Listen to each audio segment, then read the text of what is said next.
Hi అండి, అందరికీ నమస్కారం. Welcome to our channel Yamuna's world. ఈ రోజు మన వీడియో ఏమిటంటే 2025వ సంవత్సరంలో అక్షయ తృతీయ పండుగ ఎప్పుడు వచ్చింది, ఏ తేదీన వచ్చింది, తిథి వివరాలు ఏమిటి, అలాగే అక్షయ తృతీయ పండుగకు ఉన్నటువంటి విశిష్టత ఏమిటి. ఈ రోజున ఒక్క విషయం కాదండి, చాలా ప్రత్యేకమైనటువంటి విశేషాలు ఉంటాయి. అవి ఏమిటి? ఈ రోజున బంగారం వెండి ఏ సమయంలో కొనుక్కోవాలి, ఒకవేళ బంగారం కొనుక్కునే స్థాయి అందరికీ ఉండదు, ఒకవేళ బంగారం కొనుక్కోలేని వాళ్ళు ఏమి కొనుక్కోవచ్చు, ఏమి సమర్పిస్తే అక్షయం వల్లే మనకి సంపద చేకూరుతుంది, ఇవన్నీ కూడా మనం ఈ వీడియోలో తెలుసుకోబోతున్నాము. అయితే మొదటిసారి ఎవరైతే మన ఛానల్ చూస్తూ ఉన్నారో వాళ్ళు తప్పకుండా సబ్స్క్రైబ్ చేసుకోండి, లైక్ చేయండి, షేర్ చేయండి. మీరు చేసే ఒక లైక్ నాకు చాలా సపోర్టివ్ గా అనిపిస్తుంది. అలాగే వీడియో కొంతమందికి రీచ్ అవ్వడానికి కూడా ఉపయోగపడుతుంది. మీరు సబ్స్క్రైబ్ చేసుకొని పక్కనే ఉన్నటువంటి బెల్ ఐకాన్ ని క్లిక్ చేసి ఆల్ అనే ఆప్షన్ ని యాక్టివేట్ చేసుకోవడం వలన నేను పెట్టేటువంటి ప్రతి వీడియో కూడా మీకు నోటిఫికేషన్ ద్వారా వస్తుంది. మీరు వెంటనే చూడగలుగుతారు, ప్రతి ఇన్ఫర్మేషన్ కూడా మీరు తెలుసుకోగలుగుతారు. వీడియోలోకి అయితే వెళ్ళిపోదాం. అక్షయ తృతీయ. అక్షయ అంటే తరిగిపోకుండా శాశ్వతంగా ఉండేది అనే అర్థం వస్తుంది. అందుకని ఈ అక్షయ తృతీయ రోజున ఏ పని చేసినా, ఏ శుభకార్యం తలపెట్టినా, ఏ కొత్త వస్తువులు కొన్నా, ఏదైనా కొత్త పనులు తలపెట్టినా కూడా ఖచ్చితంగా దిగ్విజయంగా అక్షయంగా ఉంటుంది అనే ఒక నమ్మకం మన హిందువులలో ఉంటుంది. అక్షయ తృతీయ నాడు బంగారం కొంటే బాగా కలిసి వస్తుంది అని ఈ రోజున ఎక్కువగా బంగారం అనేది కొనుగోలు చేస్తూ ఉంటారు. ఇంతటి విశిష్టత ఉందండి ఈ రోజుటికి. ఇవే కాకుండా మరెన్నో విశేషాలు ఉన్నాయని చెప్పాను కదా, అవి ఏమిటో కూడా ఇప్పుడు తెలియజేస్తాను. మన పురాణాల ప్రకారం వేదవ్యాసుడు మహాభారతాన్ని వినాయకునికి చెప్పి మహాభారతాన్ని మొదలుపెట్టిన రోజు ఈ అక్షయ తృతీయ రోజు. అంతేకాకుండా పాండవులు అరణ్యవాసం చేస్తున్నప్పుడు ధర్మరాజుకి శ్రీకృష్ణుడు బహుకరించిన అక్షయ పాత్ర ఇచ్చినటువంటి రోజు కూడా ఈ అక్షయ తృతీయ రోజేనండి. ప్రతి ఒక్కరు కూడా అక్షయ తృతీయ రోజున అక్షయ పాత్రని ఎంతైతే ఇంట్లో పెట్టుకొని రెడీ చేసుకొని పూజలు చేసుకుంటారో వాళ్ళ ఇంట్లో అక్షయ తృతీయ రోజున అక్షయంగా ఈ రోజు ముందుకు జరుగుతుంది. అందుకే ప్రతి ఒక్కరు కూడా అక్షయ తృతీయ రోజున అక్షయ పాత్రనైతే తయారు చేసుకొని ఇంట్లో పెట్టుకొని పూజ చేస్తూ ఉంటారు. అక్షయ పాత్ర ఎలా పెట్టుకోవాలి అనేది మీకు నెక్స్ట్ వీడియోలో నేను తెలియజేస్తాను. అయితే ఇంకొక ప్రత్యేకమైనటువంటి విషయం ఉంది. అదేంటంటే మహాభారతంలో ద్రౌపదీదేవికి వస్త్రాపహరణం జరిగినప్పుడు ఈ సమయంలో ద్రౌపదీదేవికి శ్రీకృష్ణుణ్ణి ప్రార్థించగా ద్రౌపదికి లెక్కనేనన్ని చీరలు ప్రసాదించి తన గౌరవాన్ని అలానే తన మానాన్ని కాపాడినటువంటి రోజు కూడా ఈ అక్షయ తృతీయ రోజే. ఈ రోజున ప్రత్యేకంగా మనము శ్రీ మహాలక్ష్మీదేవిని అలానే కుబేరుణ్ణి అలానే అక్షయుడు అయినటువంటి శ్రీ మహావిష్ణువుని కూడా ఆరాధించాలి. చాలా కథనాల ప్రకారం ఈ రోజున కుబేరుడు లక్ష్మీదేవిని ఆరాధించి ధనవంతుడయ్యాడు అని మన పురాణాల్లో ఉంటుంది. ఎంతటి విశిష్టత కలిగినది అక్షయ తృతీయ.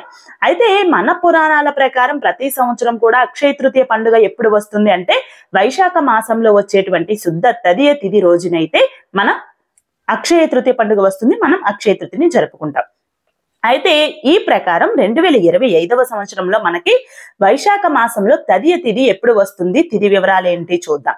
శ్రీ విశ్వావసు నామ సంవత్సరం వైశాఖ మాసం వసంత ఋతువు ఉత్తరాయణం శుక్ల తదియ తిథి ఏప్రిల్ 29వ తేదీన మంగళవారం రోజున రాత్రి 8:22 నుంచి 30వ తేదీన బుధవారం రోజున రాత్రి 6:19 వరకు ఈ తదియ తిథి ఉంటుంది.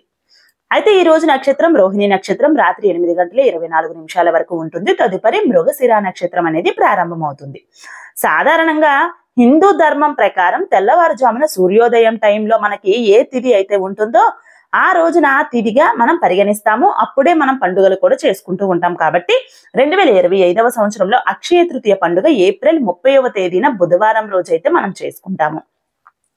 అయితే బుధవారం కూడా అక్షయుడైనటువంటి సాక్షాత్తు శ్రీ మహావిష్ణువుకి ప్రీతికరమైన రోజు కాబట్టి బుధవారం రావడం కూడా ఈ అక్షయ తృతీయ చాలా విశేషంగా జరుపుకుంటాము. ఈ రోజున అక్షయ తృతీయ పండుగ అనేది రావడం చాలా విశేషం కనుక ఈ రోజు మనం లక్ష్మీదేవి కుబేరులతో పాటు విష్ణుమూర్తిని కూడా ఆరాధిస్తూ ఉంటాము. ఈ రోజున మనం బంగారం వెండి ఏ సమయంలో కొనుక్కోవాలి అనే సందేహం చాలా మందిలో ఉంటుంది.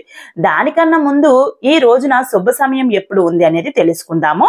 ఈ రోజు అమృత గడియలు అయితే మనకి మధ్యాహ్నం 1:25 నుంచి 2:51 వరకు అమృత గడియలు అయితే ఉంటాయన్నమాట. తిరిగి మళ్ళీ సాయంత్రం 5:28 నుంచి 6:55 వరకు ఉంటుంది.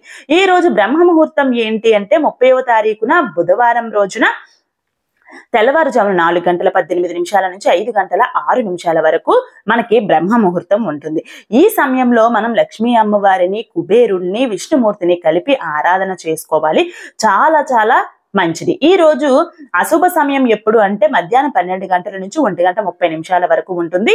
యమగండం బుధవారం రోజున ఉదయం 7:30 నుంచి 9 గంటల వరకు ఉంటుంది. దుర్ముహూర్తం మనకి ఉదయం 11:36 నుంచి 12:26 వరకు ఉంటుంది. వర్జ్యం చూసుకున్నట్లయితే మనకి రాత్రి 9:26 నుంచి 10:54 వరకు ఉంటుంది. అయితే ఈ రోజు పూజ ఏ సమయంలో చేసుకోవాలి అని అంటే బ్రహ్మ ముహూర్తంలో చేసుకోవడం చాలా మంచిదని చెప్పుకున్నాం కదా. బ్రహ్మ ముహూర్తంలో లక్ష్మీదేవికి, కుబేరునికి అలాగే శ్రీ మహావిష్ణువుకి పూజ అనేది చేసుకోవాలి. అయితే ఒకవేళ ఆ సమయంలో కుదరని వారు ఉదయాన్నే 6 గంటల నుంచి 9 గంటల లోపు చేసుకోవచ్చు. అయితే బుధవారం కాబట్టి మనం మధ్యాహ్నం వరకు యమగండం, రాహుకాలం, దుర్ముహూర్తం ఇవన్నీ ఉంటాయి కాబట్టి రాహుకాలం ఇవన్నీ చూసుకొని మీరు పూజ అనేది స్టార్ట్ చేయడం చాలా మంచిది. సాయంత్రం చేసుకోవాలి అనుకునేవారు 5 గంటల నుంచి 7 గంటల లోపు చేసుకోండి. ఇకపోతే బంగారం, వెండి ఏ సమయంలో కొనాలి అని అంటే బుధవారం రోజు మధ్యాహ్నం బంగారం అనేది కొనుక్కోవడం చాలా మంచిది. ఒకవేళ ఉదయం కొనాలి అనుకునేవారు రాహుకాలం, యమగండం లాంటివి చూసుకొని తీసుకోండి. ఒకవేళ బంగారం, వెండి మధ్యాహ్నం సమయంలో కొనుక్కోవడానికి 12 గంటల నుంచి సాయంత్రం 6 గంటల వరకు మంచి సమయం అన్నమాట. ఈ సమయంలో మనం కొనుక్కోవచ్చు. ఒకవేళ ఈ రోజు బంగారం కొనలేని వారు ఏ వస్తువులు కొనుక్కుంటే మనకి అక్షయం అంటే సంపద చేకూరుతుంది అనేది తెలుసుకుందాం.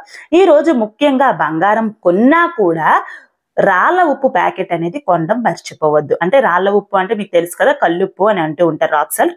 దాన్ని కొనడం చాలా మంచిది అనమాట. ఇక ఈ రోజున కొత్త చీపురు కట్టలు, కొత్త మజ్జిగ కవ్వం, బియ్యం ప్యాకెట్, అలాగే పప్పు ధాన్యాలు ఏవైనా సరే కొత్తగా ఇంటికి తెచ్చుకుంటే చాలా మంచిది. ముఖ్యంగా లక్ష్మీదేవికి ప్రీతికరమైనటువంటి వస్తువులు చాలా ఉన్నాయి, అవన్నీ మీకు తెలుసు. లక్ష్మీ గవ్వలు, గోమతి చక్రాలు, జవ్వాది పౌడరు, పచ్చకర్పూరం, గురివింద గింజలు, తామర గింజలు, ఇలా గాజులు, చిల్లర నాణ్యాలు తెస్తూ ఉంటాము. ఇలా మీరు లక్ష్మీ అమ్మవారికి సంబంధించి చిత్రపటాలు కానీ, అమ్మవారి యొక్క రూపు కానీ ఏది కొనుక్కోవాలనుకున్నా కూడా ఈ రోజున కొని అమ్మవారిని తెచ్చుకోవడం చాలా మంచిది. ఈ రోజున శ్రీ మహాలక్ష్మీదేవిని, కుబేరుణ్ణి అలాగే శ్రీ మహావిష్ణువుని ఆరాధిస్తే చాలా విశేషమైనటువంటి ఫలితాలు వస్తాయి. అక్షయ తృతీయ రోజున ఎన్నో విశేషతలు మనం ఉన్నాయని తెలుసుకున్నాం కదా. ఈ రోజున గౌరీ పూజ అనేది కూడా చేస్తూ ఉంటారనమాట. బలరామ జయంతి, లక్ష్మీనారాయణుల పూజ కూడా చేస్తూ ఉంటారు.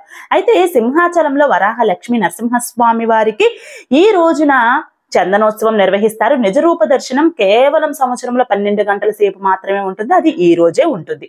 ఈ రోజున చందనోత్సవం అయితే చాలా అంగరంగ వైభవంగా జరుగుతుంది.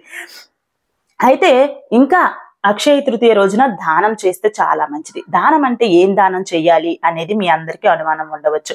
చక్కగా అన్నదానం చేయండి, మంచినీరు దానం చేయండి. అక్షయ తృతీయ రోజు బంగారం కొనడం కన్నా దానం చేయడం చాలా మంచిది. అలా మీకు మరిన్ని ఇన్ఫర్మేషన్స్ రాబోయే వీడియోలు ఇస్తూ ఉంటాను. మీ అందరికీ కూడా అక్షయ తృతీయ కోసం మంచి ఇన్ఫర్మేషన్ ఇవ్వడం జరిగింది. స్కిప్ చేయకుండా పూర్తిగా చూసి ఉంటారు కదా, మీకు అర్థమై ఉంటుంది. మరొక మంచి వీడియోతో నేను ముందుకు వస్తాను. మీ యమున. నమస్కారం.